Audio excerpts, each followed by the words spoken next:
सीता राम जब देखी, हर्षे अनुज समेत विशेषी। बापी कूप सरित सरनाना, सलिल सुधा सम मनि सोपाना। गुंजत मंजुमत रस भृंगा, पूजत कल बहु बरन विहंगा।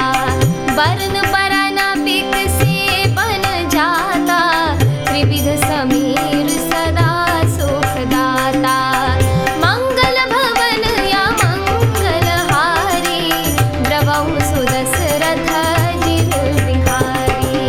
सुमन बाटिका बाग बन, विपुल विहंग निवास। फूलत फलत सुपल्लवत, सोहत पुर जहु पास। मंगल भवन या मंगल हारी, द्रवहु सुदशरथ जिर बिहारी। बनई न बरनत नगर निकाई, जहाँ जाई मन तहीं लुभाई। चारु बजारु विचित्र अपारी, मणिमय विधि जनु स्वकर संवारी। धनिक बनिक पर धनद समाना, बैठे सकल वस्तु लय नाना। चौहट सुंदर गली सुहाई, संतत रहहि सुगंध सिंचाई। मंगलमय मंदिर सब केरे, चित्रित जनु रतिनाथ चितेरे।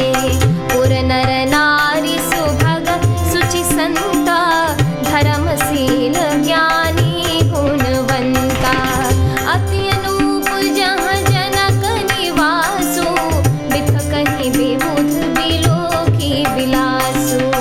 होत चकित चित कोट बिलोकी, सकल भुवन शोभा जनु रोकी। मंगल भवन या मंगल हारी, द्रवहु सुदशरथ जिर बिहारी। धवल धाम मणिपुरट पट, सुघटित नाना भांति। सिया निवास सुंदर सदन, शोभा किमि कही जाती। मंगल भवन या मंगल हारी, द्रवहु सुदशरथ जिर बिहारी। अर्थात श्री राम जी और लक्ष्मण जी मुनि के साथ चले। वे वहां गए जहां जगत को पवित्र करने वाली गंगा जी थीं। महाराज गाधी के पुत्र विश्वामित्र जी ने वह सब कथा कह सुनाई, जिस प्रकार देव नदी गंगा जी पृथ्वी पर आई थी। तब प्रभु ने ऋषियों सहित गंगा जी में स्नान किया। ब्राह्मणों ने भांति भांति के दान पाए।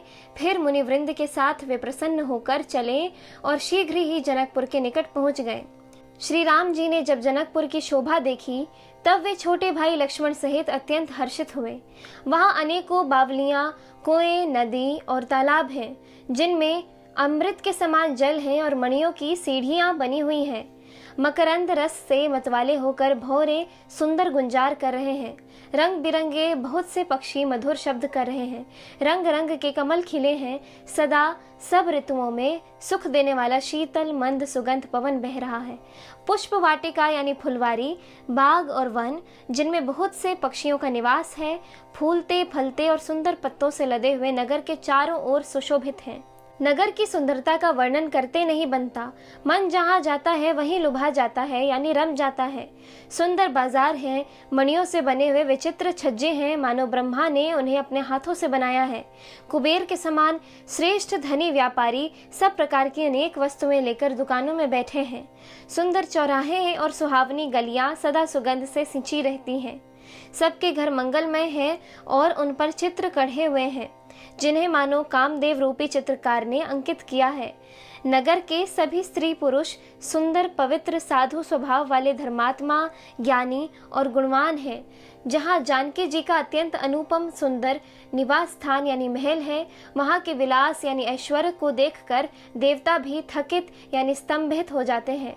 मनुष्यों की तो बात ही क्या, कोट यानी राजमहल के परकोटे को देखकर चित्त चकित हो जाता है।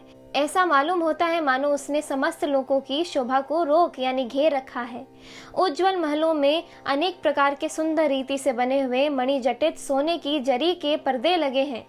सीता जी के रहने के सुंदर महल की शोभा का वर्णन किया ही कैसे जा सकता है। इस एपिसोड में इतना ही। आगे की कथा सुनने के लिए कृपया मेरे YouTube चैनल से जुड़े रहें। धन्यवाद।